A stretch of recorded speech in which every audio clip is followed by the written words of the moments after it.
Air hostess pilot కావాలి అన్నదే మీ కల అయితే aero falcons aviation academy admissions కోసం డిస్ప్లేలో కనిపిస్తున్న నంబర్స్ కి కాంటాక్ట్ చేయండి. నమస్తే, నేను మీ Monika. Welcome to the real story. So ఇప్పుడు మనం చెప్పుకోబోయేది చరిత్రలో జరిగిన ఒక మొలాసిస్ సునామీ గురించి. ఇది బీర్ కాదు, బెల్లం పాకంతో ఒక వరద వచ్చింది. ఒక నగరం మధ్యలో దాదాపుగా 25 అడుగుల ఎత్తులో గంటకు 56 కిలోమీటర్ల వేగంతో మొలాసిస్, అదే బెల్లం పాకం, ఒక వరదలాగా వచ్చి ప్రజల్ని ముంచేసింది. అంటే మీరు నమ్ముతారా?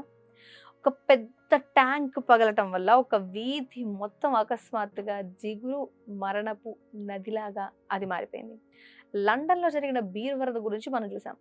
అంత భయంకరమైన, విచిత్రమైన, విషాదన సంఘటన గురించి ఇప్పుడు మనం తెలుసుకోబోతాం. The great molasses flood 1990. ఈ సంఘటన జనవరి 15వ తేదీ 1919 రోజు అమెరికాలో బోస్టన్ సిటీలో జరిగింది. ఈ ప్రాంతం ఒక పరిశ్రమలకు లేదా ఓడరేవుకు చాలా దగ్గరగా ఉండే, చాలా రద్దీగా, ఇరుకుగా ఉండే ప్రాంతం. అసలు ఈ బెల్లం పాకం వాళ్ళు ఎందుకు తయారు చేశారు అంటే, ఆ టైంలో మొలాసిస్ అనేది రమ్ము తయారు చేయడానికి, ఇంకా పారిశ్రామిక ఆల్కహాల్ని ఉత్పత్తి చేయడానికి కీలకంగా వాడే ఒక రా మిక్స్చర్, ముడి పదార్థం అన్నమాట. సో ఈ రా మిక్స్చర్నే అంత పెద్ద మెటీరియల్ తయారు చేయడానికి వాడతారు ఈ బెల్లం పాకం. మనం రా మిక్స్చర్ అంటే ఏంటో అనుకున్నారు. So United States industrial alcohol company, US industrial alcohol co, దీనికి చెందిన అతిపెద్ద మొలాసిస్ నిల్వ ట్యాంక్ అక్కడ ఉండేది. ఈ ట్యాంక్ ఎలా ఉంటుంది అంటే 50 అడుగుల ఎత్తు, 90 అడుగుల వెడల్పు కలిగి, వ్యాసం అంటారు ఓవరాల్, అది ఉండేది అంత రమ్ లాంటిది కాబట్టి 23 లక్షల గ్యాలన్ల అంటే 87 లక్షల లీటర్ల ఆ మొలాసిస్ లిక్విడ్ ద్రావణం ఉండేది. అయితే ప్రమాదం ఎలా జరిగిందంటే, జనవరి 15 మధ్యాహ్నం 12:30 సమయంలో ఈ భారీ మొలాసిస్ నిల్వ ట్యాంక్ సడన్ గా పగిలి బద్దలైపోయింది. కారణం ఏంటి అంటే, ఇంజనీరింగ్ ప్రమాణాలు ఏవి అక్కడ పాటించలేదు. ట్యాంక్ని దాన్ని అలా కన్స్ట్రక్ట్ చేశారు. లోడ్ అనేది పెరిగిపోయింది. ఇది ఒక సునామీ లాగా వ్యాపించింది. ఒక పక్క ట్యాంక్ పేలిపోయింది, ఆ భారీ మొలాసిస్ దానిలో లిక్విడ్ అంతా ఒక్కసారిగా సునామీ లాగా విజృంభించి వీధుల్లోకి వచ్చేసింది. దాని వేగం ఎలా ఉంది అంటే, పాకం అంతా కొన్ని క్షణాల్లోనే 56 కిలోమీటర్ల వేగంతో వెళ్ళిపోయింది. ఎలా ఉంటుంది ఒకసారి? వరద వేవ్ హైట్ ఎలా అంటే 8 నుండి 25 అడుగుల ఎత్తు వరకు ఎగిరెగిరి పడుతుందంట ఆ లిక్విడ్. దీని తీవ్రత ఎంత ఎక్కువగా ఉంది అంటే, సమీపంలో వీధుల్లో పార్క్ చేసి ఉన్న రైళ్లు లాంటివి కూడా కొట్టుకుపోయాయంట. ఒక వంతెన కూలిపోయిందంట. అంత ఘోరంగా ఆ డిజాస్టర్ జరిగింది.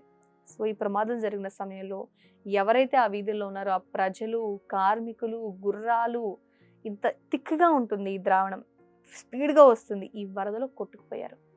దగ్గరగా 21 మంది వ్యక్తులు ఊపిరాడక చనిపోయారు. ఆ వరదలో నలిగిపోయి చనిపోయారు. 150 మందికి పైగానే గాయపడ్డారు. సో ఏంటి అసలు, ఎందుకు అంత జరగడానికి కారణం ఏంటంటే, అది మంచు సీజన్ అనమాట, వింటర్ సీజన్ కావడం వల్ల బెల్లం పాకం చాలా చిక్కగా ఉంది, త్వరగా చల్లబడిపోయింది. ఆ జిగురులాగా లేకుండా కొంచెం గట్టిగా అయిపోయింది. రెస్క్యూ టీం వచ్చినా కూడా అందులో వాళ్ళు కూడా కూరుకుపోయారు. ఈ బాధితుల్ని బయటకు తీయడం ఎంత కష్టమైందంటే ఘోరం. జనరల్గా మనకి పాకం ఇలా టచ్ చేస్తేనే ఒక ఏళ్ళు తీయడానికి కష్టపడాలి, మనుషులు ఏం తీస్తారు? ఆ నగరం శుభ్రం చేయడానికి కొన్ని వారాలు పట్టిందంట. ఇది టోటల్గా సముద్రంలోకి వెళ్ళడం వల్ల కొన్ని దశాబ్దాల పాటు చాలా స్వీట్ స్మెల్ ఉందంట. దశాబ్దాలంటే ఆ కంపెనీ ఏ స్థాయిలో ఉంది అంటే, దాని మీద కేసు నమోదైంది. భవిష్యత్తులో ఇలాంటి కంపెనీలు కన్స్ట్రక్ట్ చేసేటప్పుడు చాలా స్ట్రిక్ట్ రూల్స్ పడడం జరిగింది ఈ సిచ్యువేషన్ తర్వాత. సో ఇదొక స్వీట్ డెత్. యుద్ధాలు, ప్రకృతి వైపరీత్యాలు మాత్రమే కాదు, కేవలం పరిశ్రమల వల్ల జరిగిన అనేక ప్రమాదాల్లో విచిత్రంగా ఉన్న భయంకరమైన సంఘటన ఈ స్వీట్ డెత్ అనేది. లండన్ బీరు వరద గురించి మనం చూసాం. అయితే ఇక్కడ బెల్లం పాకంలో సునామీలో 21 మంది మరణించడం, ఇదొక రేర్ అండ్ చాలా బాధ కలిగించే ఇంట్రెస్టింగ్ రియల్ స్టోరీ. మీ ఒపీనియన్ ఏంటి?